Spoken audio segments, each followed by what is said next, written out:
Okay, good morning everyone. I apologize for the delay. I had a terrible trip. I missed my tram and then the train was so full that I had to be like this to the wall. So yeah, I would like to spend a couple minutes on the last two slides from the last lecture. I have really bad sore throat, so my voice may also be kind of weak. But if you remember, we ended up last lecture with the conclusion, for our systems dynamics model for this company, fast-growing electronics. Yes. And now, the last two slides are actually completely different. The last two slides are about linking the BCG matrix. If you remember the BCG matrix, cash cows, stars, dogs, and question marks, to the product life cycle. Okay, we haven't introduced formally the product life cycle, but it's actually very simple. Just like with any life cycle,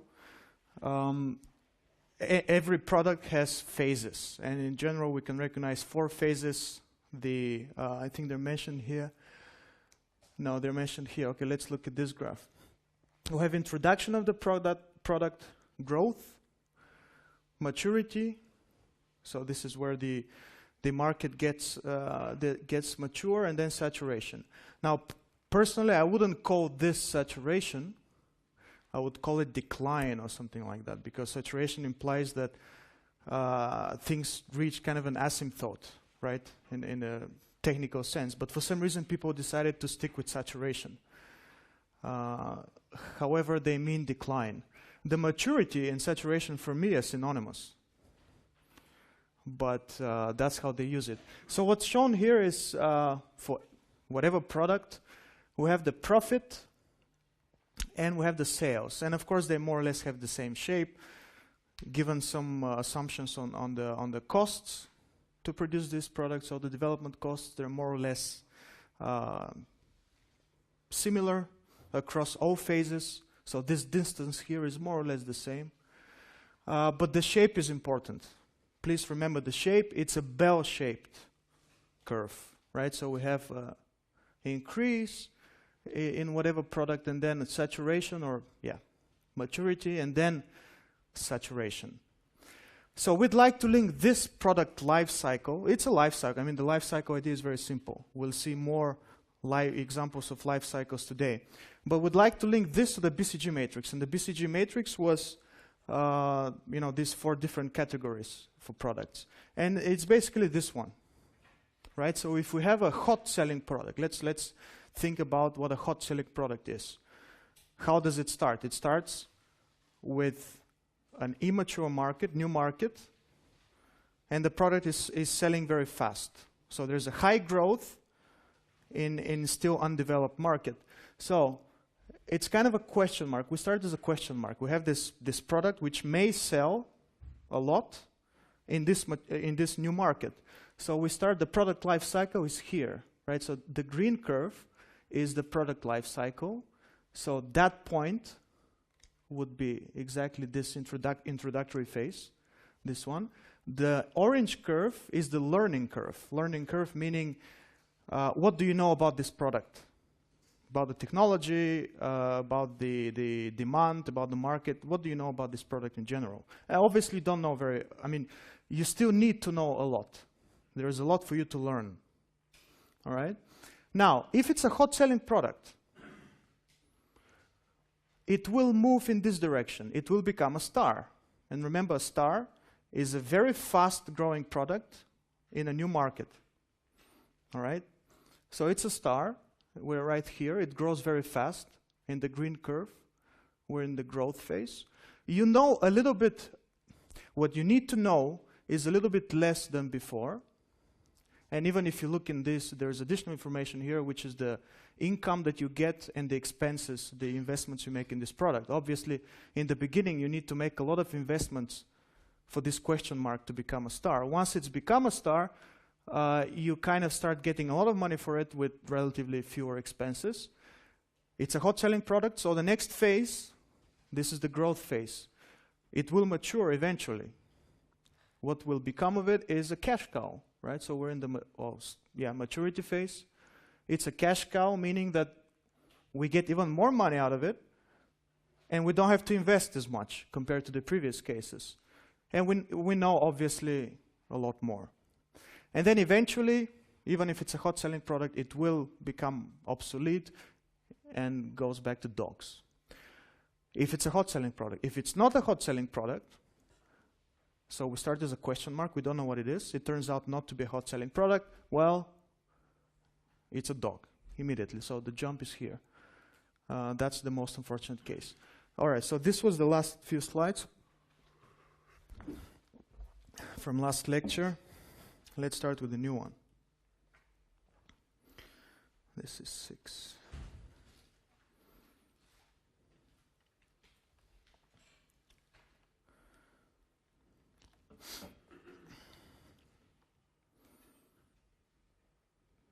Yes, so something is really slow with my computer today. The new lecture is going to be primarily only about modeling of the sales evolution. So what happened here?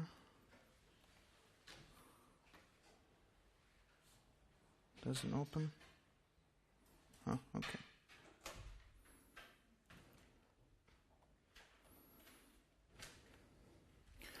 All right. I need a new one. But before that, let me remind you what we did last time. Last time we saw let's say the first more interesting model. It was about the inventory and the workforce dynamic. And what we tried to model there was how the relatively small fluctuation in sales transfers to relatively large fluctuations in production or in upstream. And we identified 2 main causes for this, which together only generate this effect. Separately, they don't. This was the time delays, basically, in adjusting your workforce and adjusting your inventory. And we saw during the self-study that if you reduce the workforce adjustment to the minimum, so basically you adjust as fast as possible your workforce or your production, but you leave yourself some time to adjust the inventory or the coverage, the inventory coverage, then you reduce the oscillations, right? So this was an important distinction. If you still have to adjust your production as fast as possible, but the target production that you adjust to takes some time to determine. So give yourself some time to determine that. Don't just take the demand today and try to match it. Wait a little bit. All right.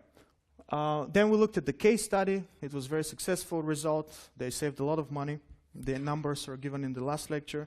And today we start with a related topic. It's about modeling the evolution of sales or demand. Sales and demand are kind of synonymous. Sales is more the business term and demand is more of a economics term, but they're more or less the same. So first we'd like to see how sales look like, the distribution of sales, how they look like, and then we'd like to model it. That's the topic for today's lecture. Probably you've all heard about the S-curve. Have you all who's heard of the S-curve? Okay, well, less than a half. So that's good. I mean, we have a lot of stuff about the S-curve, so I don't want to be redundant. Okay, so let me remind you from the last 2 slides, the product life cycle. So we have 4 phases, and we can map these 4 phases to the BCG matrix. An important thing, the sales at any given point of time, or the demand, it's a bell-shaped curve, right? So if you take the instantaneous sales, they're bell-shaped. But if you take the aggregate sales, so the total sales over time, they look like an S-curve. It's an empirical fact. There's nothing we can do about it. We'd like to model it. All right, so this is what we're going to do, modeling the time evolution of sales. Before we start, let me introduce a few basic notions. So sales, I mentioned already, are equivalent to demand. So when we talk about sales and demand, they're the same thing. One is the economics term, the other one is the business term. But demand is not enough. We need supply, obviously. Or supply is equal to production. They're both the same thing. And we need those two things in order to have any sales in the first place. And the demand and supply, as you all know, are matched by the market. The efficient market hypothesis. So, at any given point of time, the demand is matched by the supply. An important factor for this matching to occur is marketing. Right? So the demand side needs to be aware of what's available on the supply side. And this is where marketing comes into play. You know, marketing is not just fancy. What happened?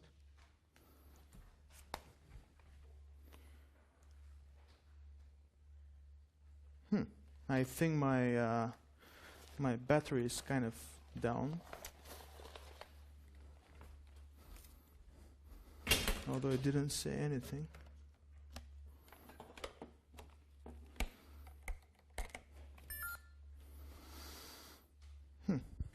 I don't know what happened. Anyway. So this is the role of marketing. And marketing is not just fancy advertisements or stuff like this. Think about it as information. Information about what's available on the supply side. All right. The life cycle that I just introduced, and that I was supposed to introduce last lecture, it can be applied to basically everything. So we can have a life cycle in product development. We can have a life cycle in sales development, life cycle in supply development. Right? You can always imagine this kind of increase. For example, let's take demand. Demand increases for a hot product. It reaches some kind of a mature state, and then it starts to decline. This is the life cycle for demand, for instance. So you can apply it also for production. You ramp up your production. This is the growth phase. The production reaches stable levels, and then you ramp down when your product becomes obsolete. So the demand, the life cycle model can be applied both to supply and to demand. It's just, oh, I didn't show you this, but that's it. Okay. I know what I'm doing. I'm pressing buttons here. So let's see, let's look at this graph. This is the kind of a, it's not empirical yet. It's an idealized version of how things look like. But look at the red curve. Disregard what the legend says. The red curve could be the demand. In fact, it is the demand. So demand for whatever product increases, reaches a mature state, and then decreases. It's a very nice bell-shaped curve. The green curve is the total sales, the aggregate sales. So for instance, at time 100, this point would show you all the sales, all the units that were sold up to time 100. So the cumulative number of sales. And they look like this. So this is the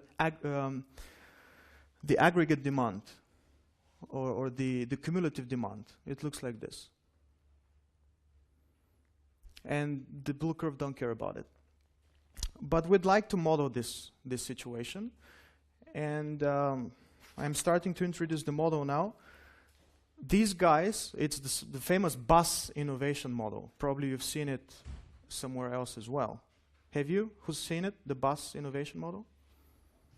Oh, nice. Then you would be very interested in what I have to say.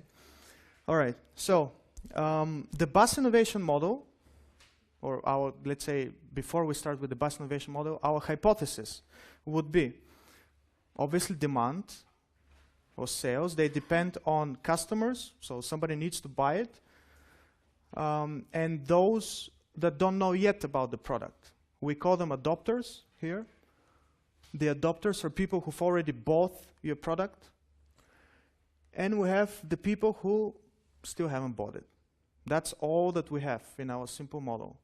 Adopters and potential adopters, which is obviously a simplification, but let's not concern ourselves with that. And you can immediately see the feedback here. When we increase the number of adopters, the number of potential adopters decreases. So this is it. This is how we model the demand life cycle. Demand life cycle or sales life cycle. We assume it's a very popular approach to resort to disease spreading. So people think that the adoption of a product resembles a lot how disease is spread in a population. Somebody becomes infected, then the infected person interacts with a non-infected person, then the non-infected person becomes infected.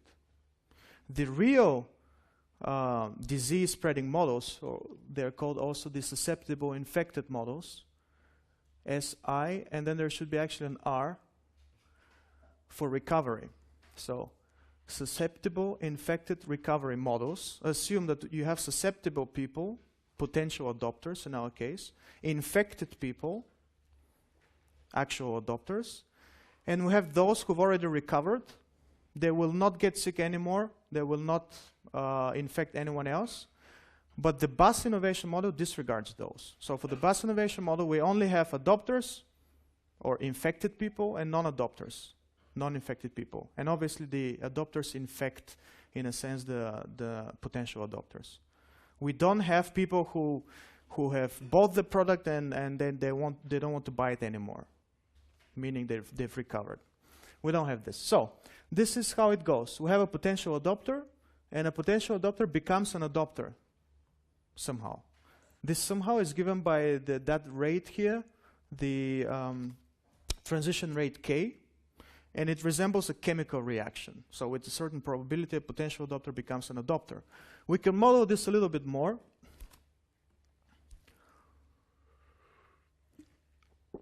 We can say, well, the transition rate depends on the following things. It depends on the contact rate C. Contact rate means how many infected people does, well, let's talk about adopters. How many adopters does a potential adopter meet at any given point of time, per time step? So it may be, for example, 10, if you're very well connected. It may be 0 if you're not connected at all. But it's how many people, infected people, you meet at any given time step. I is the probability that meeting an infected person would make you infected. In other words, meeting an adopter, you may meet 10 adopters, but if you're, let's say, you have a very simple way of life, you may not adopt their new gadgets, even though you may meet hundreds of them. So this is the probability that you will adopt whatever these guys are offering you. And that simply, N is the total population, and A is the number of adopters. So this is the fraction of adopters. So you can see the contact rate, the transition probability is how many adopters you have in your population as a fraction, how many of those you meet, this is the contact rate, times the probability that you actually adopt this product or you become influenced in a way. So this is resembles the social herding effect, right? So you're influenced by others. You do what they do. This is also called social herding. Okay, so we have the number of adopters plus the number of potential adopters gives you the number of the total population, N. That's all we have in our population. All right, and let's look at the dynamics. How do the potential adopters change per time step? Well, it's very simple. Well, in other words, how many adopters come out of the potential adopters population? Well, it's very simple. It's basically this equation here. So you have the number of potential adopters. These potential adopters, maybe, I don't know, 10, they meet this fraction of the population which is infected. They meet, out of this population, they only meet given number of people, C, and multiply by the probability for infection, they actually adopt. So this is the differential equation, and obviously it's always negative, which means that the population of potential adopters always decreases. So you can already imagine what the outcome of the model is. The number of potential adopters will go to 0. There would be total adoption of this product. Whether that's realistic is a different thing, is a different case. And obviously, how the adopters change is simply the opposite of the potential adopters. Whatever comes out of the potential adopters goes to the adopters. Is this clear so far? I mean, that's a very simple equation, and I will repeat it if you need me to.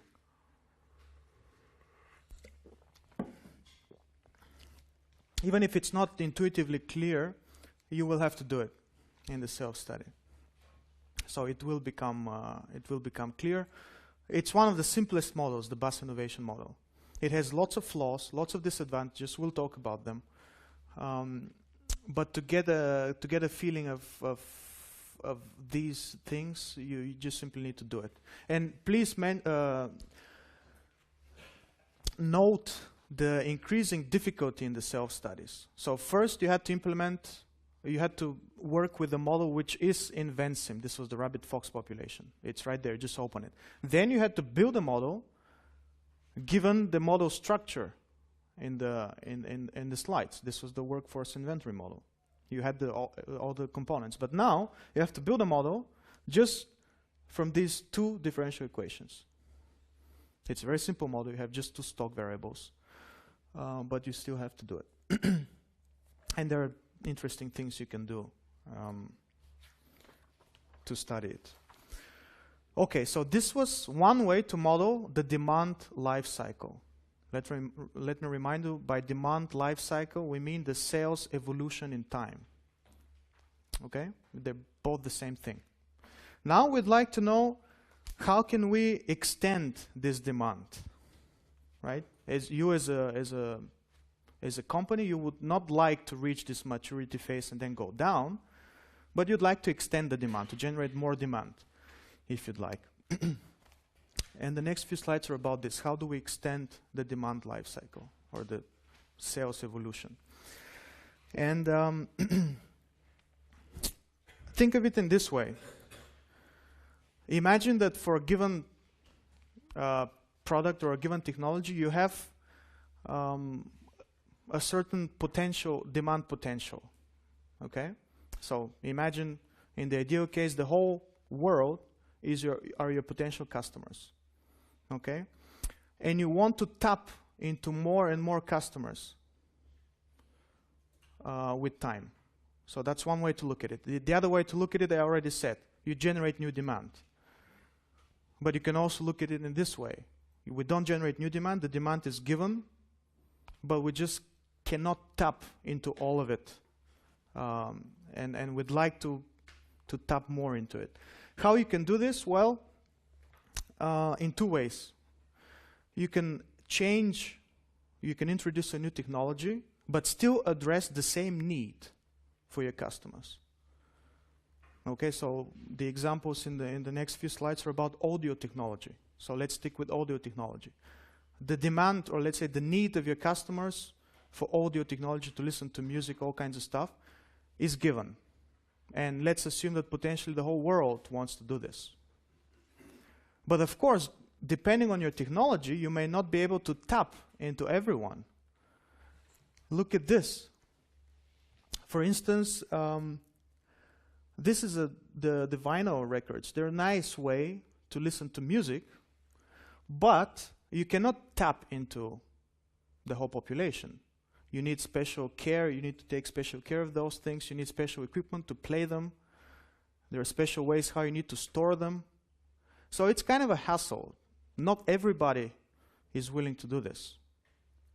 So what you do to tap into these guys that are not willing to use that thing, well, you simply introduce a new technology. Now we have MP3. It's a new technology, but addresses the same need. Listen to music. So you tap to more and more people by introducing different technologies or new technologies. And here you can see all different examples for new technologies. We have the tape cassettes here, CDs, MP3 players. Well, where are the MP3 players? There is somewhere here. And then we have DVDs, right? So this is the basic idea. You introduce new technologies to tap into more and more demand, but still address the same need. And things become simpler, actually, by introducing new technologies. If we stick to this, then we can talk about technology life cycle, right? You can apply the life cycle concepts to virtually anything. Technology life cycle would be the same thing. You introduce a new technology, it's being adopted very rapidly. Then there is kind of a saturation, maturity in its adoption. And then nobody wants to adopt it anymore because new technology has come on the market or is just too outdated. But normally new technologies come. The second way to do it is to introduce new products, but still keep the same technology. The idea is the same. You need to address the same need for your customers, but you make it simpler for them to adopt. So you introduce new products, simpler products, but using the same technology, right? And the example here is with the tape recorder and the Walkman. So tape recorder, yes, so that's the tape recorder here, and the Walkman, I'm not sure if it's on the slides. Well, anyway, the tape recorder and the Walkman is the same technology, right? Tape. Yes, okay, I agree that the Walkman needs some microelectronics as well, but the technology which addresses your customers' needs is the same. It's tape. But it's a different product. It makes it easier for people to listen to music. They can carry this Walkman in their pockets instead of this big machine, the tape recorder. All right. And by doing all this, we simply extend, one way to look at it, extending the demand, creating new demand, or tapping into unrealized demand potential. And this figure illustrates what I just said. Here, we have imagined that this is the total demand available, the whole population. Okay? You start with some technology, and at this point of time, this technology is not adopted anymore because these people here, they don't want to adopt it. It's too much of a hassle for them. It's too big.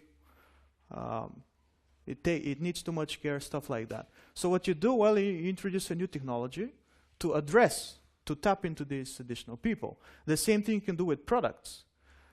Now the green curve is one technology life cycle, so one of these green curves. But within this technology life cycle, you have many products, right? You introduce many products, still with the same idea, to address more and more demand.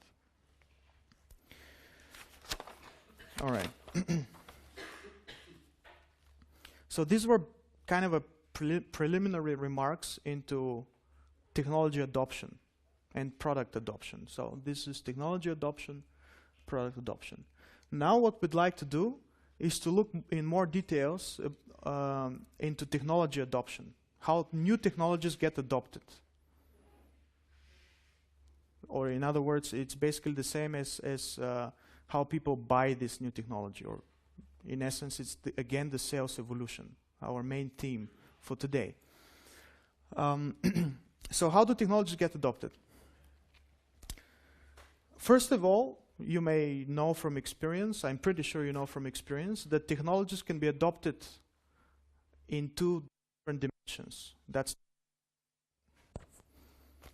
not working, well, that's time and space, right? So different people can adopt the same technology in different times.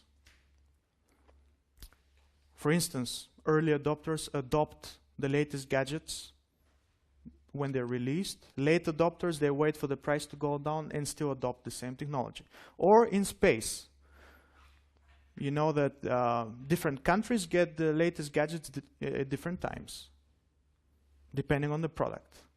Normally, Europe gets It's one of the last in the developed country, part of the world to get the Apple products, I think. Is that true? I think so. Who? Maybe. But at least, okay, the US is the first one. Let's agree on that. So yeah, that's different adoption in space. And as soon as we talk about space, we need to change the terminology a little bit and talk about diffusion. Oh, I forgot to put my timer on. Can somebody tell me how much time is left until the break? 10 minutes. 10 minutes, all right. Now we're right on time. All right, so we need to change the terminology a little bit and talk about diffusion, how technologies diffuse in space. That's a physics concept. In fact, technology diffusion is a field by itself. People do research just on technology diffusion and try to understand what factors influence the speed of this diffusion, the scope of this diffusion, and things like this. We will not concern ourselves so much with space. We will only concern ourselves with time. What makes people adopt a given technology at a given time? Or what makes people buy a given product at a given time? Yes? When you said technologies diffuse over space and you gave example of countries and the products come across different times, I mean, isn't it still more time? I mean, than space. It's really time if you think of the environment as one place. Yes, that's in time, really. yes. But I mean, these are not. These two things are not contradictory to each other. So you can, of course, it takes some time for a diffusion process to start from here and reach that point. It takes some time, of course. That's true. But even if you have the same, so the idea with the time dimension here is that even if you're in the same space with somebody, like you and me, for example, we're in Switzerland, you may buy the iPad before I do, even though it's available at the same time for both of us. And with the diffusion, yes, there's obviously time. And this is our goal now, to model the technology adoption, and please don't be confused by the different terms. Technology adoption, technology life cycle, sales evolution are the same things. I mean, we sell this technology, right? We sell this product. So it's the same thing, but it's more interesting with technology. Okay, so we'd like to model the technology adoption or the sales of this technology, and we know what we need to get. I will show you empirical evidence, obviously, but for now, we need to get an S-shaped curve. And please remember, the instantaneous rate of sales is bell-shaped, right? So at any given point of time, if you calculate the distribution of sales, you get bell-shaped curve. If you integrate this distribution, you get the cumulative number of sales, and that's the S-shaped curve. This is what we want to model. Of course, if we're able to model this, we automatically model the bell-shaped curve as well. Now, this is mentioned here. The number of sales at any given point of time, or per time interval, is a normal distribution. And that's also an empirical fact. It has to do with the life cycle, right? Growth, maturity, decline. So a little bit of empirical evidence. This is space now. And the example here is from a hybrid corn introduced in the US. So apparently there is the reference to a paper. I will upload this paper in the literature section, but apparently this hybrid corn had some beneficial things for the corn. So you can get more corn using these seeds. That's the basic background. And what is shown here is how different states adopted this hybrid corn technology, which was I think it was introduced in the whole United States. So you can see the state of Iowa this is the adoption of the hybrid corn, right? Here we have percentage of farmers which have adopted this hybrid corn technology, right? So we can see a nice S-shaped curve. So by 1943, everybody has adopted the hybrid corn in Iowa. But in 1943, about 40% of the farmers in Kentucky have adopted the hybrid corn. And obviously, if you look in Texas and Alabama, it's even worse. So in 1943, nobody even knew about this technology in Texas. Oh, well, not 1943, but yeah, well, 1940. So this is how technologies, the same technology can diffuse in space, different states. This is now diffusion in time. What is shown here is, again, hybrid corn. And this is number of farmers. No, it's not hybrid corn, sorry. It's some kind of wheat, 2,4-D wheat. Some special wheat. Wheat as in agricultural wheat. And, yeah, I mean, I don't know what they do in Iowa. All right, so you can see that it took 12 years, well, not 12, but 10 years for everybody to adopt this kind of new wheat. So this technology took 10 years to get diffused, to get adopted. And the question is why? We'd like to understand why it takes so much time for some technologies, so much and less time for other technologies. Another example is adoption of different technologies in the car industry. And you have different car technologies like automatic transmission, power steering, air conditioning, and so on and so forth. And you can see that different technologies get adopted in different times. It takes more time for some. Look, the automatic transmission. It started like this, and it took a lot of time, and even it took a dip here. I don't know what happened actually here, until it gets adopted to 100%. And I think it should be specific to a country, because I don't think in Europe everybody has automatic transmission. But anyway, there is a paper given there. Anyway, so you see that the automatic transmission took a lot of time, but check this out. This is the electronic ignition. It got adopted to 100% really, really fast. I think it's in about 4 or 5 years it got adopted. And the automatic transmission took 20, 30, 35 years to get adopted. Different technologies also in between. So this one was also quite fast, this one was slow. Right? So this is how different technologies get adopted with time. In fact, what we can see is that the speed of adoption for newer technologies decreases. It's kind of an interesting thing to observe. Even nowadays, newer technologies are introduced all the time, and they get less time to get adopted. Right? And this is an example of different technologies, how much time it took to get adopted, virtually to 100%, I believe. So it took just 1 year to adopt in containers, but it took 14 years to adopt centralized traffic control. All right. So let's go back to the bus innovation model. It can still be used for technology adoption, right?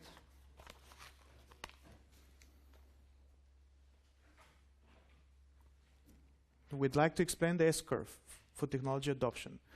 So let's go back to the bus innovation model.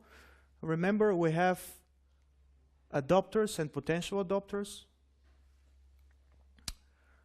And we work with the fraction of adopters. This is the number of adopters divided by the total population, right? So this is F, the fraction of adopters. And this approach to explaining the S-curve, the bus innovation model, and the next few models that we're going to see, basically have to deal with information diffusion. So how does information about this new technology get spread out in the population? Marketing, I already mentioned this, one way. But the second way, which you know, obviously, is the word of mouth effect, right? So this is personal persuasion. In the context of infections, the word of mouth effect would basically be you talking to somebody and getting infected. But you know, distinguish between advertising or marketing, which is more of a common source of information that everybody gets, and word of mouth, which is based on personal interaction. So the Bass innovation model is all about word of mouth effects. If you look at the equation, it's basically word of mouth. Why? Well, let's look at it. So remember, we had this K, the transition rate K in the previous slide. Now we call it beta. Change of notation suddenly. But we call it beta, and it's equal to the contact rate, again, the number of people you meet at any given point of time, per time period, times the probability that you're influenced by these people. In the case of diseases, you have no choice. You are influenced. So the infection rate is beta, and the Bass innovation model, remember, is this. We can transform it, if we talk about relative frequencies, we can transform it to that equation. Now, it's a very simple transformation. Simply plug in f of t equal to this, you plug it in here, n of p is equal to 1 minus na, right? So, sorry, not 1, n minus na, and divided by n, it gives you 1 minus ft, right? It's a simple transformation. It's a simple transformation, so everybody understood it.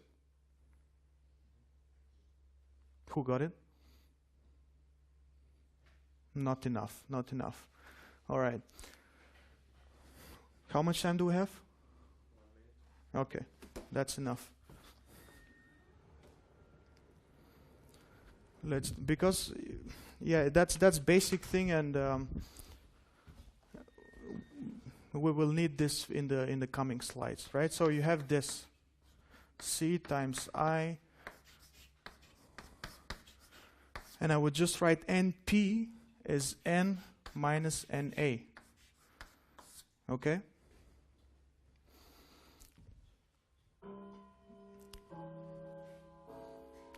Okay, we'll continue after the break. It only takes 5 seconds. All right, let's start again. Is there anyone from group M here? Except Sylvia. No one from group M. Good to know. All right, so this is basically how you substitute. Let's see if I can use, no, I can. This is how you substitute that thing. You substitute this one here to get this one. Remember, the rate of change of the adopters is simply the opposite of that. So it's simply the same expression without the minus. Okay? So what I've done here, I've represented the potential adopters as n minus na, right? The total population minus the adopters. It gives you the potential adopters. We divide both sides by n. Here we get the rate of change of the fraction. This is C times I. This is f of t. This divided by n is 1 minus f again, right? So this is how you got it. Clear? Who got it now? Did you get it? Oh, okay. Good. When you solve it, right, so we have this equation. Let me remind you what this equation was in the first place. It's the word of mouth, right? These are the potential adopters, the non-infected people. They meet some fraction, they meet the infected people, and with a given probability, beta, they get convinced to adopt the new technology. Convinced by word of mouth, personal interactions. When you solve that thing, this is the expression we get. It's the so-called logistics curve. Now you're probably asking yourselves, as you should, what is this? Right? It was not here, but now it's here. It's simply a funny mathematical trick to make this more standard in a sense. I'll show you what I mean. The actual solution is in fact this.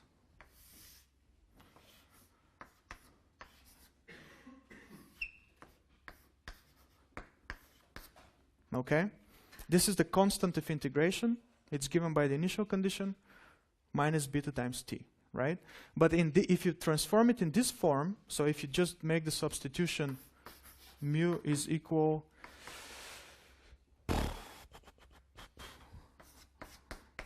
is it? Yes. Is it this?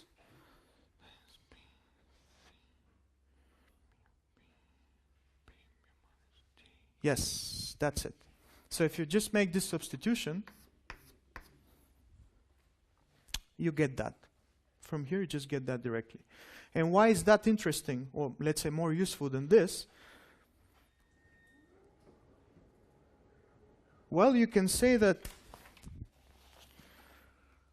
at time t equal to mu, and mu is a constant, so at some time t, that thing would be 0, the whole thing would be 0, and the whole function would be 1/2.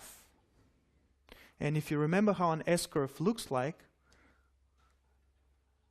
this equation would give you an S-curve which has 1/2 here. So the maximum rate of change of this function is here at 1/2. Okay, so the function starts growing, and then the growth is maximum at 1/2, and then the growth starts to slow down. So this is why an expression like that is kind of useful. You can immediately see what is that kind of transition time, where the growth is maximum, and then after that it starts to decrease and to saturate. Right, so this is the solution. It's the so-called logistics curve. It reproduces the S-curve. Right, so this was the bus innovation model, which assumes word-of-mouth effects. Solution is given by that, and we have an S-curve. But, as I mentioned, the bus innovation model is very limited. So there are some limitations. Not some, but they're quite substantial. For instance, you can see here that if in the beginning, cheers, oh bless you, if in the beginning we have no adopters, nobody has adopted, which is the case in real life, then the whole thing is 0. This will never change, right? This is 0 in the beginning. The rate of change is 0. We have a constant 0. So in a sense, the model is unstable at 0. Unstable in quotes, because it's not technically unstable. But it's not realistic. So the word-of-mouth effect can only work if there are some people to spread the word already. Right? If there are no people to spread the word, it won't get spread. Simple as that. So this is one thing. We need initialization somehow. This is the so-called cold start problem. Right? We need to start the process somehow. Another thing, the adoption of a technology depends only on this personal persuasion between an adopter and potential adopter. But of course you can ask yourself the question, why should I adopt just because somebody else told me to? Right? So that's one thing. And it's not realistic in a different sense as well. In most situations, what we observe is a critical mass phenomenon or a threshold phenomenon, which means that the adoption is almost negligible, but once enough people have adopted, enough critical mass has accumulated, the adoption is very fast. But here we have constant rate of adoption, this S-curve. It's constant. Even in the beginning, depending on the parameters, you can recreate all kinds of slopes, which is not really realistic. We don't have this critical mass phenomenon. It assumes homogeneous population. So everybody is the same. The only difference between people in this population is that some have adopted this product and some have not. But eventually everybody will become an adopter, which is again not really realistic. The analogy to this disease spreading is incomplete in the sense that the real susceptible infected recovery models, they assume that people get infected, then they recover, and they're not infected anymore, they're not contagious, they will never get infected anymore. But in our Bus innovation model, we stop at the point of getting infected, adopting it, adopting the product, and you stay an adopter for the rest of your life, which is again not really realistic. Most importantly, however, is this one. There are no economic ingredients. And this is something that you will encounter in other models in this course, but also in models in different courses where you have some mathematical equations which seem to reproduce the shape you want, but there's no economic ingredient. There's no policy that you can come out with, economic policy. So there is no competition between products. In fact, we have only one product, one technology. There are no network effects, no lock-in effects. These are important concepts. When you generate a lock-in effect, then nothing else can get adopted. But surprisingly enough, the bus innovation model fits empirical observations very well. There is plethora of literature on how the bus innovation model can fit different technology adoption scenarios. And I'll show you one of them, which was done, in fact, by Professor Schweitzer in the chair of systems design. They used the bus innovation model, as simple as that, to fit or to reproduce the spread of donations after a natural disaster. Right? You can think of the spread of donations, again, as a spread of technology or a spread of product or sales. Right? Conceptually they're the same.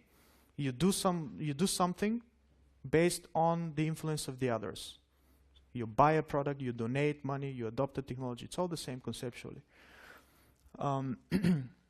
So, and they just use this simple model, and they have a paper, which is nice. So they looked at the data which showed the donation behavior. So I think it was a German database which showed some donation behavior for East Asia, and the time span was July 2004 of this database. It was quite big database. July 2004, June 2005. So it's more or less 1 year. And the blue one is it mentioned somewhere? No, it's not. The blue one, the blue curve, is the daily number of donations. The number of donations. The red one is the amount. Right? So they're more or less matched, which means that it's not the case that one individual donates huge amounts of money. It's the fact that many individuals donate more or less the same amount of money. So they're matched pretty closely. But, so the total amount of donations is it mentioned? No. This is the money. This is the total amount of money, and this is the total amount of donations. So what happened here? This was December 2004. Between December 2004 and January 2005. In particular, it was 26th of December 2004. Do you know what happened there? Exactly, it was the tsunami in East Asia, in Indonesia.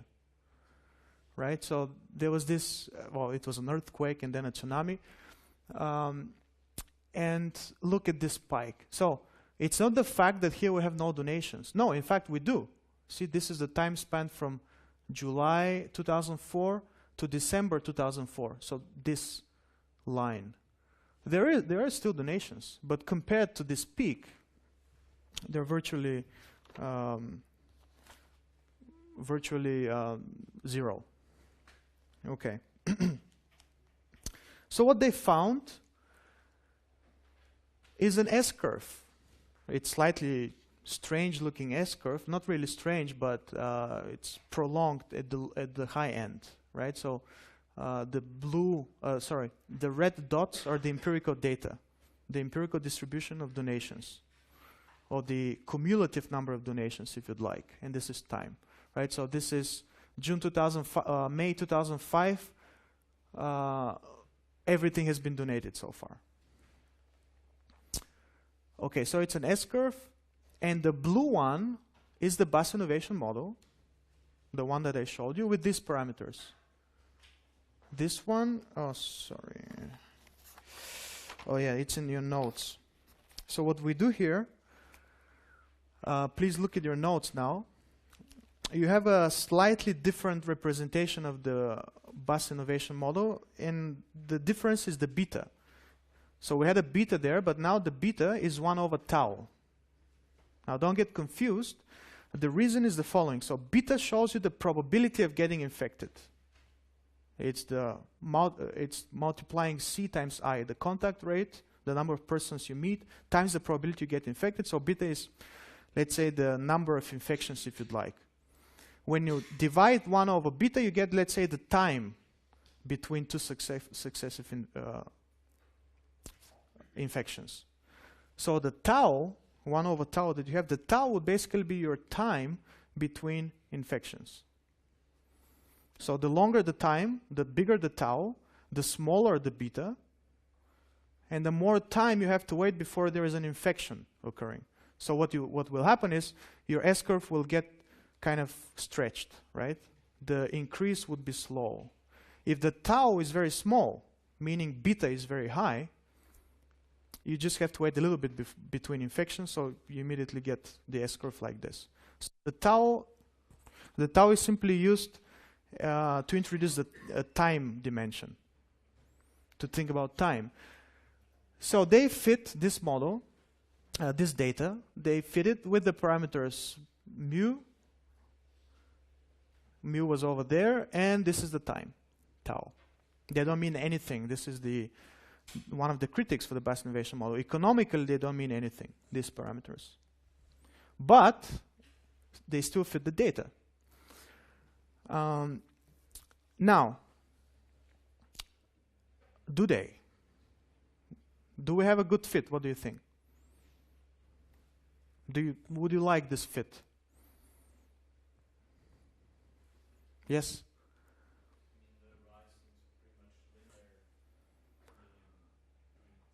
No, that's fine. I mean, if you stop yourself here and you plot it again, so you would have a different aspect ratio between the x and the y axis, you would get kind of a S-curve, good-looking S-curve.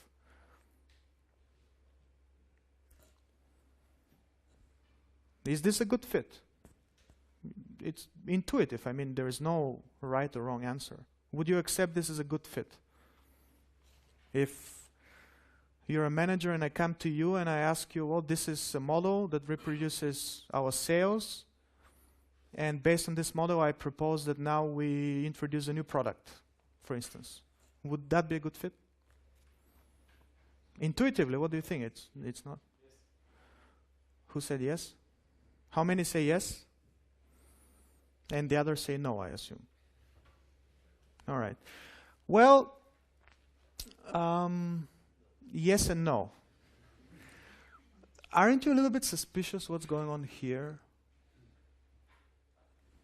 just a little bit. I mean, it looks like an important region. I mean, here we don't care so much. This looks kind of important. So it turns out that it is important, and what these guys tried to do was to understand why the bus innovation model predicts something like that, the blue curve, but the red one is actually deviating from it. And what they found out was the beta plays a role. Or beta or 1 over tau. What do I mean?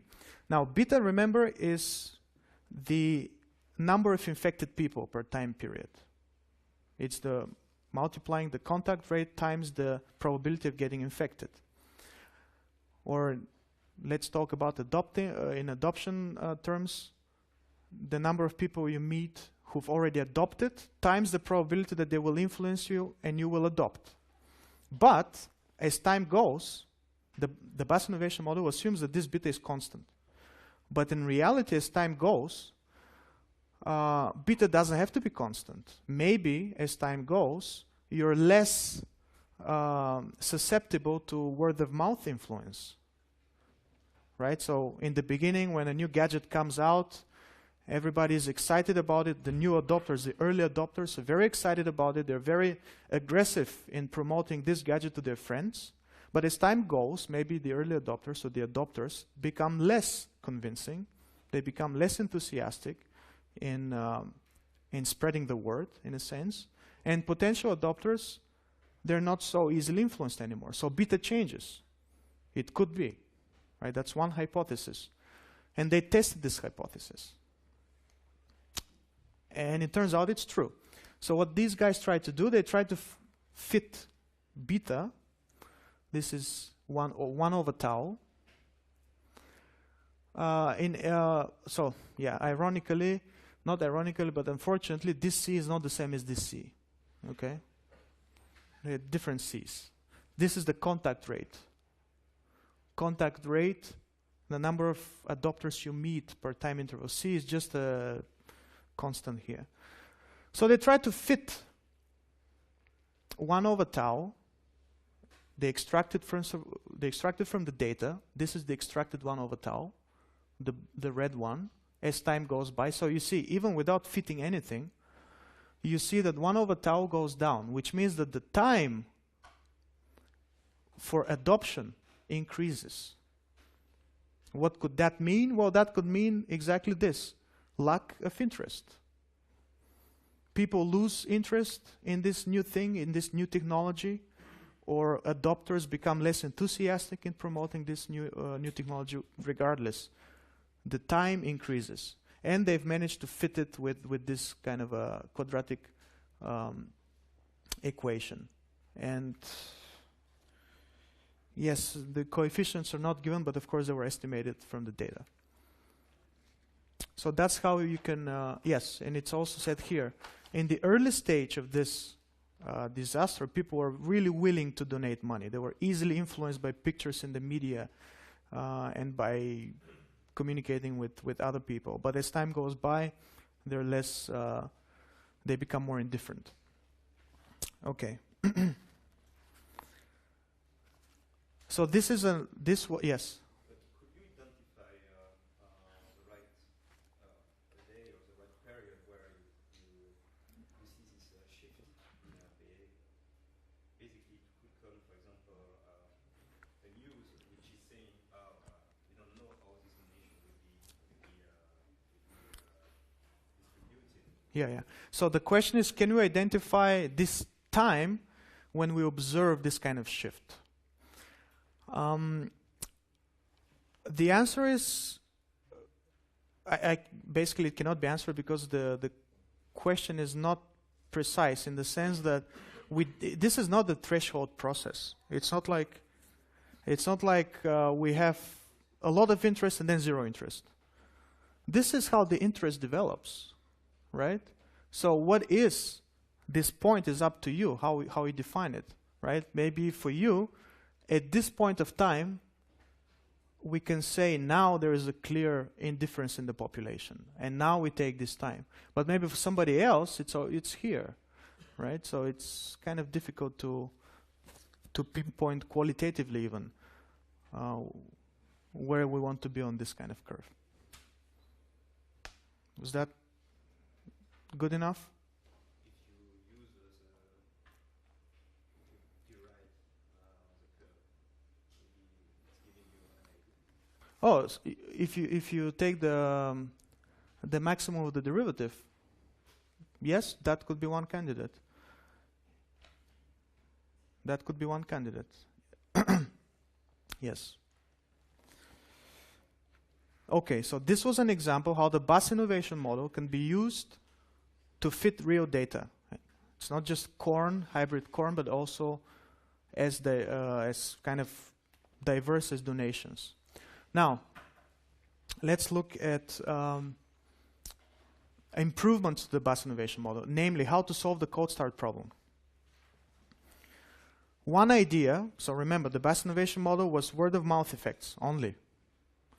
But one idea could be broadcast of information. For instance, in the beginning when a new technology is introduced, new product is introduced, before anyone has adopted it, we have marketing, or we have advertisements. We have some kind of source of information which announces this new technology. And this is known as the common source model. Common source because the whole population has a common source of information. This could be a keynote speech, it could be an advertisement. So what is the suggestion, or the idea here is that this common source of information convinces at any given point of time a given fraction of the population to adopt. Think of it as advertisement. Advertisement convinces a given fraction of the population at any given point of time to adopt. And this fraction is given by this, of the of potential adopters, of course, not the whole population.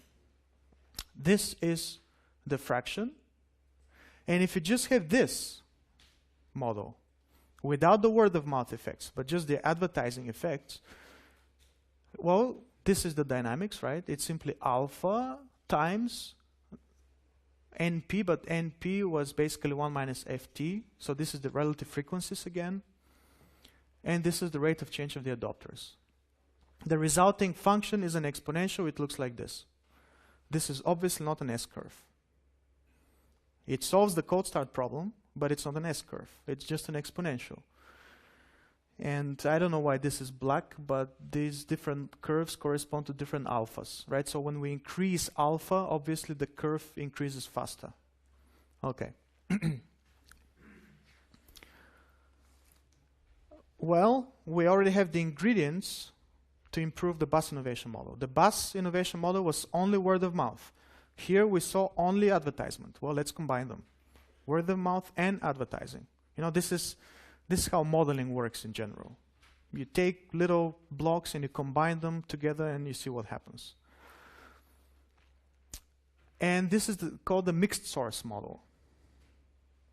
Mixed source because we have mixed sources of information, word of mouth and advertising. And it's simply adding the two equations together. Bus innovation model plus common source. Plus advertising. And we get the S-curve. Plus the benefit of no cold start problem anymore. Yes, so this is the S-curve, the adopters. What is shown here is, right, so in the beginning, there are no adopters. Nobody has adopted the product, but there are a certain amount of people which we call kind of innovators, basically who are influenced by this advertisement, right? Different interpretations can be given for this common source, for the advertisement. You can think about one way is advertising relates to people who want to be at the forefront of technology, right? People who want to have the latest technologies, the latest gadgets. So we call them innovators in a sense. So these people would be influenced by the advertising and they would jumpstart the whole process here. And then these guys would generate word-of-mouth effects.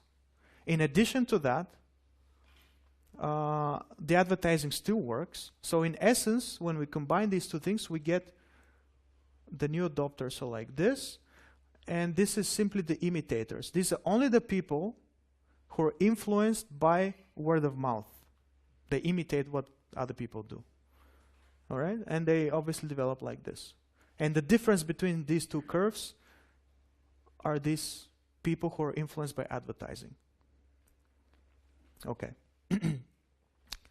We have an S-curve now. If you solve this model, we have an S-curve.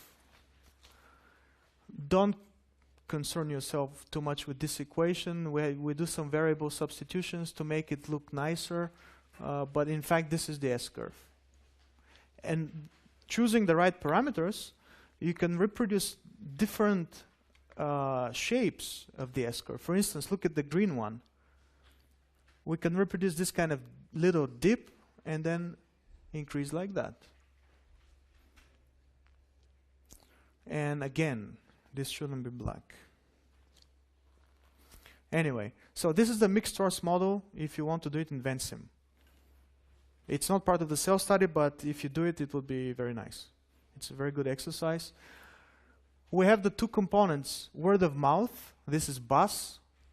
And I forgot to say that the Buzz innovation model was actually created by a person called Buzz. Frank Buzz. It's not random. So the word of mouth effect, this is the Buzz innovation model, and the advertising. This is common source. We combine them together, and you can understand everything. Basically, it's simply the equations. The word of mouth effect depends on the probability of getting infected, I, contact rate C, so C times I gives you beta or 1 over tau, and the total population N. This is the word of mouth effect. Oh, okay, obviously the potential adopters as well. And we have this reinforcing feedback here. What does it mean? Well, if we increase the number of adopters, this number of adopters would promote the product more, so the word of mouth effect would increase by simple numbers. The word of mouth effect increases, the adoption rate increases, the number of adopters increase as well. And we have the balancing feedback, of course. The adoption rate cannot increase indefinitely. The potential adopters, they are influenced by advertising. They adopt the product. So the more potential adopters we have, the bigger percentage of them would be influenced by advertising. The bigger percentage of them influenced by advertising, the bigger the adoption rate.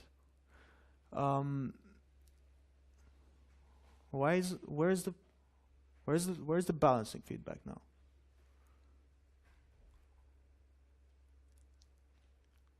Oh, it's the market saturation. Okay. All right. So, yeah.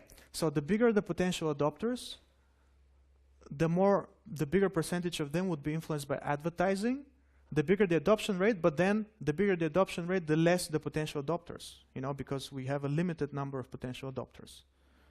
Right? So these guys would get exhausted really fast, really quickly, these numbers here. And then this thing would go down as well.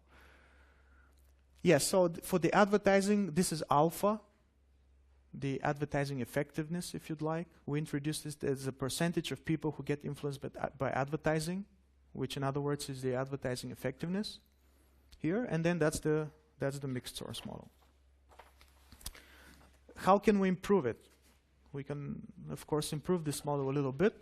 Well, one way to improve it is, now remember, what all this reproduces are symmetrical S-curves. But in real life, as you saw with the automobile technology adoption, they're not symmetric, right? So one way to reproduce this non-symmetric S-curves is to assume heterogeneous populations. Heterogeneous populations meaning every individual has a different alpha and a different beta. So a different susceptibility to advertising and a different susceptibility to word-of-mouth effects. But this would not be a systems dynamics model, right? Remember, we only talk about representative agents, representative people. This would be an agent-based model, topic of next semester. next semester's course in collective dynamics of firms. So this would not be an agent system dynamics model, but we can still do it. And we will get the S-curve, right? So we can define some people are rich, so they will adopt more easily, for instance, so their alphas would be bigger. The poor people would have lower alphas and lower betas, so you can imagine what will happen, right? We let the rich people buy the products first, so there would be a huge adoption really quick, and then when they've already bought the product, the relatively unrich people come into play, and the S-curve would be stretched out. So it would be an unsymmetric S-curve. So you can imagine all this kind of stuff. A second way to do it is to introduce kind of a birth rate. So people born in the population. This is the same model with the birth rate. So we have a birth rate, it increases the number of potential adopters. And so basically, potential adopters plus adopters give you the whole population, and the potential adopters are some fraction of the whole population. This is not really needed for the model. It's just a kind of an illustrative hint how the potential adopters and the adopters are linked. So their sum gives you n always. So if you introduce a new birth rate, what does it mean? You introduce new people. So they can be adopters immediately. They can be potential adopters. But this now opens the door to competition, right? Because if you have new people coming and you have more than one product, which product would these people adopt? It's not clear. There would be a self-study on this. So this just gives you a preliminary information. What happens what could happen if you introduce new people? If you just keep the same model as before, just introduce new people, constantly refill these guys, you would not get something different. You would just still get an S-curve which kind of always grows because it never gets saturated. You always get more and more people. So in essence, this is not really an improvement, but it simply opens the door to thinking, okay, what can I do with these new people? Where can I allocate them to? And you can only think about these things when you have more than one product, more than one technology. We'll see this in the coming lectures. Now, unfortunately, this diagram is kind of wrong, and I will explain why. The idea here is, however, to model, so again, improvement of the mixed source model. We'd like to model fads or trends, especially in fashion. What is meant by that is, so far, potential adopters become adopters and they stay adopters for the rest of their lives. They never give up the product, they never give up the technology or adopt a different technology. They stay adopters for the rest of their lives, and we'd like to change that. So, disregard this. Just scratch it in your handouts. I will update the slides, by the way. Disregard the immigration. Okay, that's not important. It's just remove it. Disregard this thing. It's also not important. What we're left with is essentially the same model, potential adopters, but now adopters, okay, and add a flow which goes from adopters, goes back to potential adopters, like this. Just add a line there. As a reminder, I will update the slides, as I said. I just saw this morning. So just add a line here, going here, and then this is a rate by which adopters become non-adopters, become potential adopters. So what can happen now is, yes, potential adopters are influenced by, okay, in this model it's just word of mouth effect. They become adopters here. Now, what can happen to these adopters? Well, they can get disappointed with the technology, disappointed with the product, and just give it up forever. They will never buy this technology from that company again. So they discard the product, and they become so-called discarders. Or in the disease spreading model, they become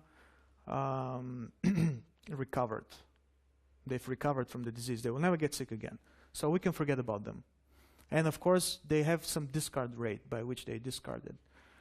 Now, what if you look at your line that you drew like that, potential adopters also may just give up the technology and wait for the next one. Or they might give up the technology, so don't buy the product next time, become potential adopters and adopt a different product if you have more than one product in your model. Right? So this is what can happen. Right? And this is a way to model fads, actually, fashion, short-lived hypes. We're not going to do this. It just gives you an idea of the things you can do. Of course, this is actually taken from Vensim, from the models there. So if you'd like, you can explore these models and play with them a little bit. But it's not required. It just gives you an idea what we can do. Okay. And the last part of the lecture would be about a different approach to the S-curve, to the evolution of sales. If you remember, I told you that all these models so far would be concerned mainly with information spreading, how information is spread. Word of mouth, advertising. This was the idea here as a reminder, right? This is the word of mouth effect, the Bass innovation model. This is how it looks like. You can immediately see that there is, every time you see minus squared, there is a saturation going on, right? So just multiplying the brackets out, there is saturation. And this is what we did so far. But there is a different way that we can approach this whole issue. And it comes from population ecology. It has to do with birth rates and death rates. I'll explain exactly what this means. Let us start with the exponential growth. We start from this. You know, this could be the rabbits that we saw 2 lectures ago. There's some kind of growth, depending, of course, on this parameter gamma. Right, so depending on the parameter gamma, if it's positive or negative, this can explode or it can die down, doesn't matter. But now we assume, and yeah, so this is gamma. But now we assume that the birth rates and the death rates depend on frequency. Right, in the rabbit example, the birth rates and the death rates were just constants. But now we assume that they depend on frequency. For instance, this is the frequency-dependent birth rate, frequency or density, the density of people who've already adopted the technology or who are already infected. So we can assume that if there's no one in the population, is it really 5 minutes left? Oh my God. All right. Frequency-dependent birth rates. So, if we have no population, then we have a given birth rate B, which is called the density-independent birth rate, logically enough. But as more people are born, as more population grows, the less likely they become to reproduce, because there's crowding effects and stuff like this. The same with the death rates, only inverse, right? The more people there are, the higher the death rate, infections, overcrowding, stuff like that. So if you plug in this density-dependent birth and death rates into that, we get this whole thing, and that's an S-curve. Right? So by just starting from an exponential growth rate and adding the idea that the birth and death rates are frequency-dependent, we get an S-curve. It looks like this. We can change some variables. We can define the carrying capacity, which is equal to this. Basically transform the function to the familiar mathematical form, something divided by something. Well, this is kind of ugly. So this is much better now. All right? R is this. So it's the density-independent net rate. And this is constant. Doesn't matter. All right, so what is birth and death? in terms of technology adoption, right? It's intuitive what it means in population terms, what does it mean in terms of technology and adoption? I mean, people don't die when they adopt a technology. No, actually, that's not true either. So, I mean, yeah, they sometimes die. But when we talk about birth and death, what we mean from organizational theory is two things. It's the so-called, or two stages of technology adoption: legitimation phase and competition phase. Legitimation phase is basically getting this technology to be adopted in the first place. You don't care about the price you're charging. In fact, you may be charging less to excite people and get more people to adopt it. So in a sense, your birth rate of your technology increases because you try to get more people to adopt it. This is or try to make the technology legitimate in a sense. You don't care about your money now. Competition phase is after some companies, let's say, have adopted your technology. They've supposedly got competitive advantage. But as more and more companies adopt your technology, the competitive advantage of the early adopters would die down, right? Everybody will have the same technology, so the competitive advantage of you as an adopter would disappear.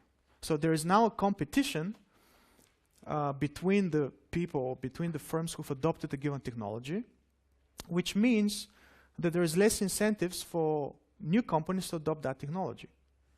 And this leads to lower returns for late adopters.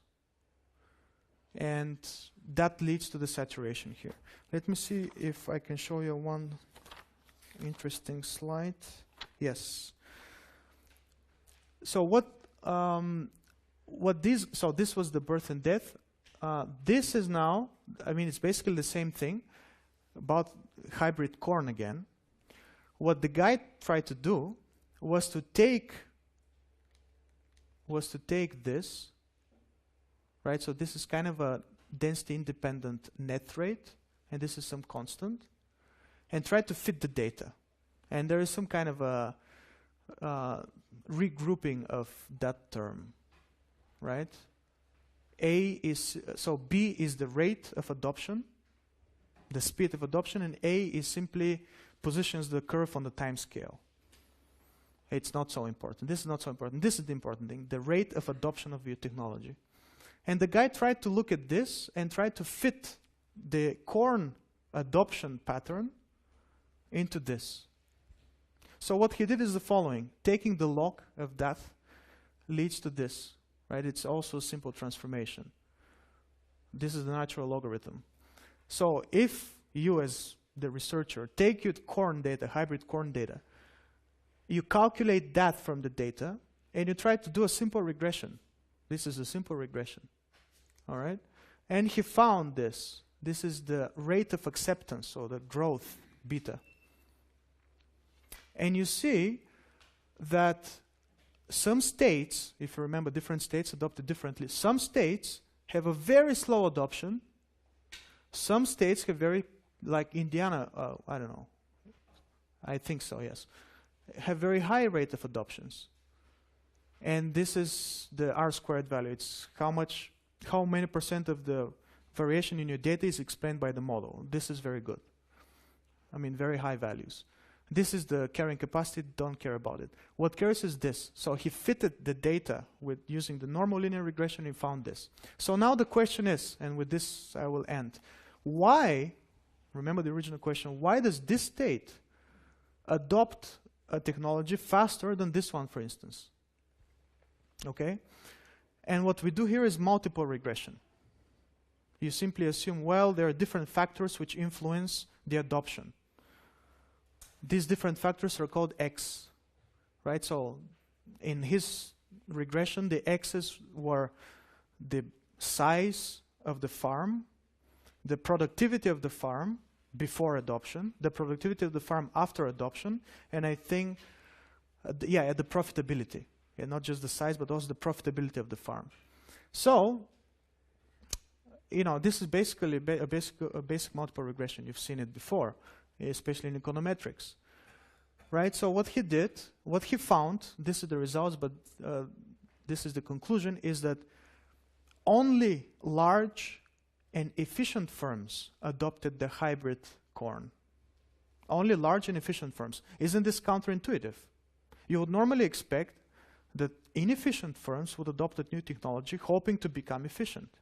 But in fact, it's the opposite. Efficient firms who've already done pretty much everything to become efficient, they see this new technology as the only way to improve their efficiency, whereas inefficient firms have a lot of things to do besides adopting a new technology. So this was the results he found. This is the result from multiple regression. And look, this was his multiple regression. This is a factor and this is a factor. X3 is the average size of the firm. It turns out that this coefficient is significantly different from 0, and it's positive. Therefore, the bigger the firm, what this means is the bigger the firm, the bigger the X3, the bigger the beta, the bigger the adoption rate. X8, what is X8? This is the yield of the firm before adopting, or the efficiency of the firm before adopting. Well, let's look at it. What is it? It's positive and statistically significant. This is the standard error. Therefore, the bigger the X8, the bigger the yield, the efficiency, the bigger the adoption rate. This is how you interpret the results from multiple regression. And this is how he reached his conclusion. And you can, well, so this is by different states, this is different reporting districts, the conclusions are the same. Only that here we have a different factor X7, which is this kind of difference. But it's again, the bigger that, the bigger the beta. So let me recap what we did. We started from that. This is the simple bus innovation model. All right. And we try to see what are the factors that influence the beta or the B, the rate of acceptance.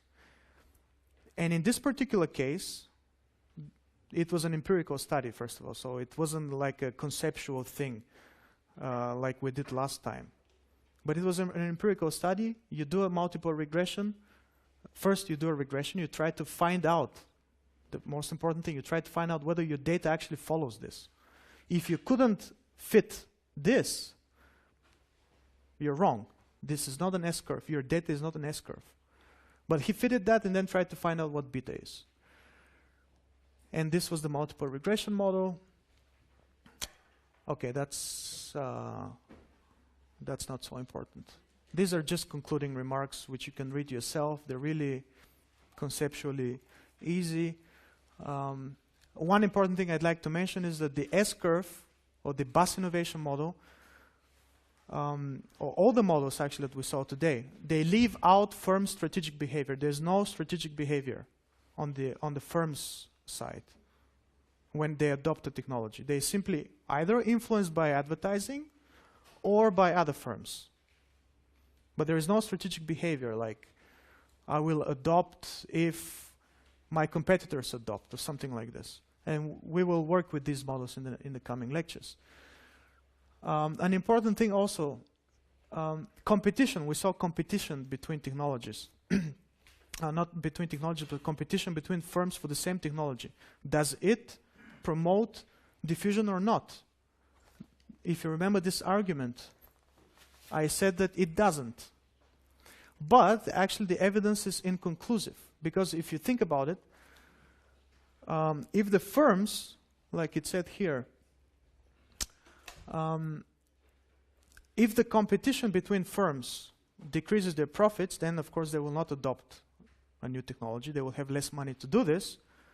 But if they anticipate the results from competition, well, they can adopt the new technology, I mean, like at the start, when they have more money. So the evidence is kind of inconclusive. Yes, that's it. Thank you. So let's see, let's look at this graph. This is the kind of a, it's not empirical yet, it's an idealized version of how things look like. But look at the red curve. Disregard what the legend says. The red curve could be the demand. In fact, it is the demand. So demand for whatever product increases, reaches a mature state, and then decreases. It's a very nice bell-shaped curve. The green curve is the total sales, the aggregate sales. So for instance, at time 100, this point would show you all the sales, all the units that were sold up to time 100. So the cumulative number of sales. And they look like this. So this is the aggregate demand, or the cumulative demand. It looks like this. And the blue curve don't care about it. But we'd like to model this situation. And I'm starting to introduce the model now. These guys, it's the famous bus innovation model. Probably you've seen it somewhere else as well. Have you? Who's seen it, the bus innovation model?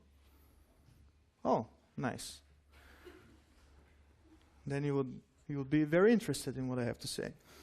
All right, so the bus innovation model, or our, let's say, before we start with the bus innovation model, our hypothesis would be, obviously demand or sales, they depend on customers, so somebody needs to buy it, and those that don't know yet about the product. We call them adopters here. The adopters are people who've already bought your product, and we have the people who still haven't bought it. That's all that we have in our simple model. Adopters and potential adopters, which is obviously a simplification, but let's not concern ourselves with that. And you can immediately see the feedback here. When we increase the number of adopters, the number of potential adopters decreases. So this is it. This is how we model the demand life cycle. Demand life cycle, sales life cycle. We assume it's a very popular approach to resort to disease spreading. So people think that the adoption of a product resembles a lot how disease is spread in a population. Somebody becomes infected, then the infected person interacts with a non-infected person, then the non-infected person becomes infected. The real disease spreading models, or they're called also the susceptible infected models, SI, and then there should be actually an R. The instantaneous sales, they're bell-shaped. But if you take the aggregate sales, so the total sales over time, they look like an S curve. It's an empirical fact. There's nothing we can do about it. We'd like to model it. All right. So this is what we're going to do, modeling the time evolution of sales. Before we start, let me introduce a few basic notions. So sales, I mentioned already, are equivalent to demand. So when we talk about sales and demand, they're the same thing. One is the economics term, the other one is the business term. But demand is not enough. We need supply, obviously. Or supply is equal to production. They're both the same thing. And we need those two things in order to have any sales in the first place. And the demand and supply, as you all know, are matched by the market, the efficient market hypothesis. So at any given point of time, the demand is matched by the supply.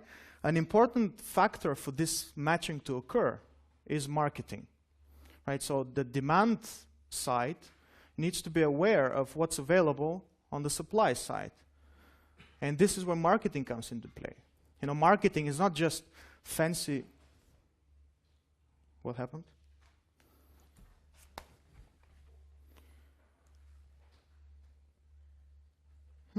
I think my battery is kind of down.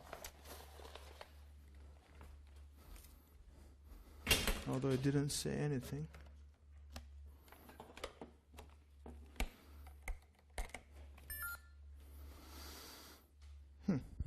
I don't know what happened. Anyway.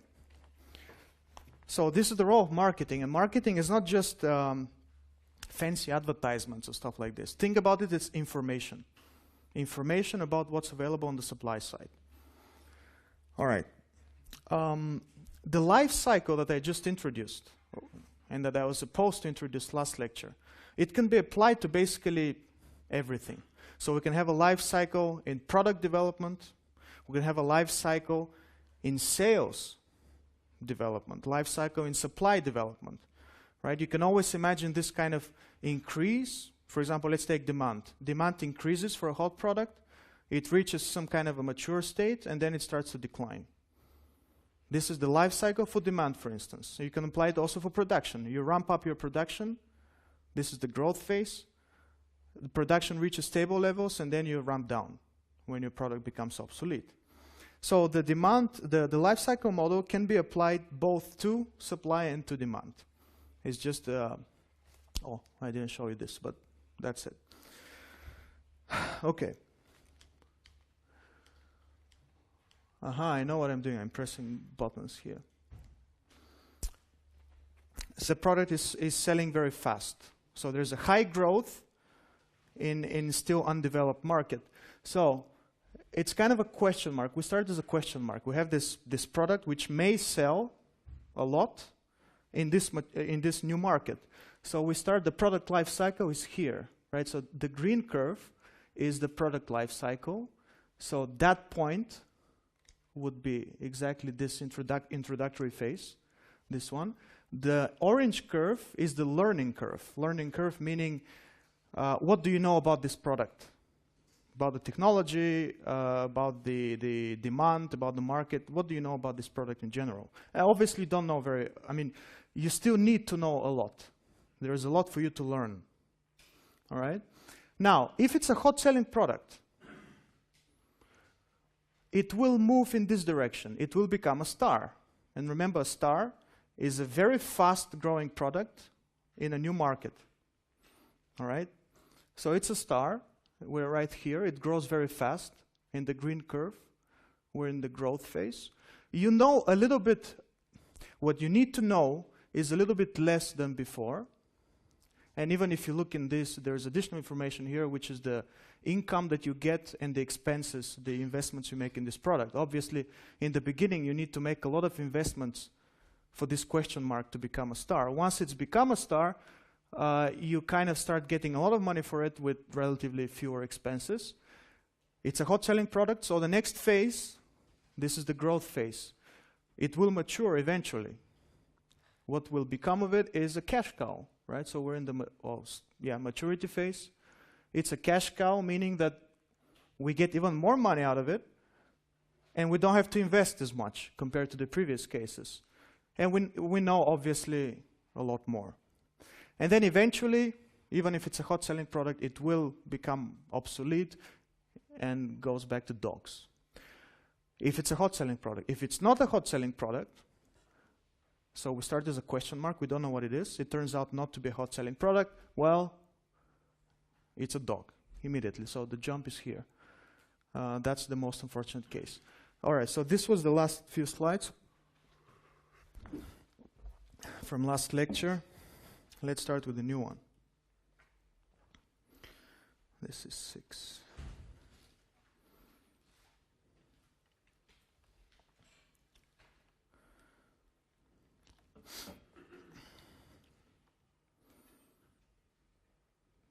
Yes, so something is really slow with my computer today.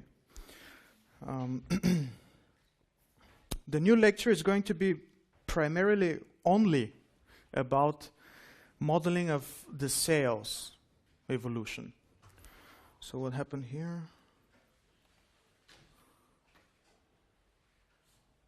Doesn't open.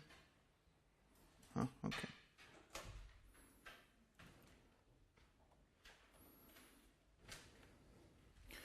All right. Oh, I need a new one. But before that, let me remind you what we did last time. Last time we saw let's say the first more interesting model. It was about the inventory and the workforce dynamic. And what we tried to model there was how the relatively small fluctuation in sales transfers to relatively large fluctuations in production or in upstream. And we identified two main causes for this, which together only generate this effect. Separately, they don't. This was the time delays, basically, in adjusting your workforce and adjusting your inventory. And we saw during the self-study that if you reduce the workforce adjustment to the minimum, so basically you adjust as fast as possible your workforce or your production, but you leave yourself some time to adjust the inventory or the coverage, the inventory coverage, then you reduce the oscillations, right? So this was an important distinction. If you still have to adjust your production as fast as possible, but the target production that you adjust to takes some time to determine. So give yourself some time to determine that. Don't just take the demand today and try to match it. Wait a little bit. All right. Then we looked at the case study. It was a very successful result. They saved a lot of money. The numbers are given in the last lecture. And today we start with a related topic. It's about modeling the evolution of sales or demand. Sales and demand are kind of synonymous. Sales is more the business term and demand is more of a economics term, but they're more or less the same. So first we'd like to see how sales look like, the distribution of sales, how they look like, and then we'd like to model it. That's the topic for today's lecture. Probably you've all heard about the S-curve. Have you all heard who's heard of the S-curve? Okay, well, less than a half. So that's good. I mean, we have a lot of stuff about the S-curve, so I don't want to be redundant. Okay, so let me remind you from the last two slides, the product life cycle. So we have 4 phases, and we can map these 4 phases to the BCG matrix. An important thing, the sales at any given point of time, or the demand, it's a bell-shaped curve, right? So if you take... Okay, good morning, everyone. I apologize for the delay. I had a terrible trip. I missed my tram, and then the train was so full that I had to be like this to the wall. So yeah. I would like to spend a couple minutes on the last 2 slides from the last lecture. I have really bad sore throat, so my voice may also be kind of weak. But if you remember, we ended up last lecture with the conclusion, with the conclusion for our systems dynamics model for this company, fast-growing electronics. Yes. And now, the last 2 slides are actually completely different.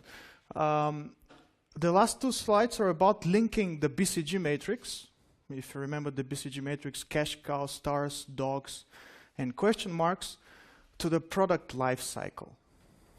Okay, we haven't introduced formally the product life cycle, but it's actually very simple. Just like with any life cycle, every product has phases, and in general we can recognize 4 phases. I think they're mentioned here. No, they're mentioned here. Okay, let's look at this graph. We have introduction of the product, growth, maturity. So this is where the market gets mature, and then saturation. Now, personally, I wouldn't call this saturation. I would call it decline or something like that, because saturation implies that things reach kind of an asymptote, right, in a technical sense. But for some reason, people decided to stick with saturation. However, they mean decline. The maturity and saturation for me are synonymous, but that's how they use it. So what's shown here is for whatever product, we have the profit and we have the sales. And of course, they more or less have the same shape, given some assumptions on the costs to produce this product. So the development costs, they're more or less similar across all phases. So this distance here is more or less the same. But the shape is important.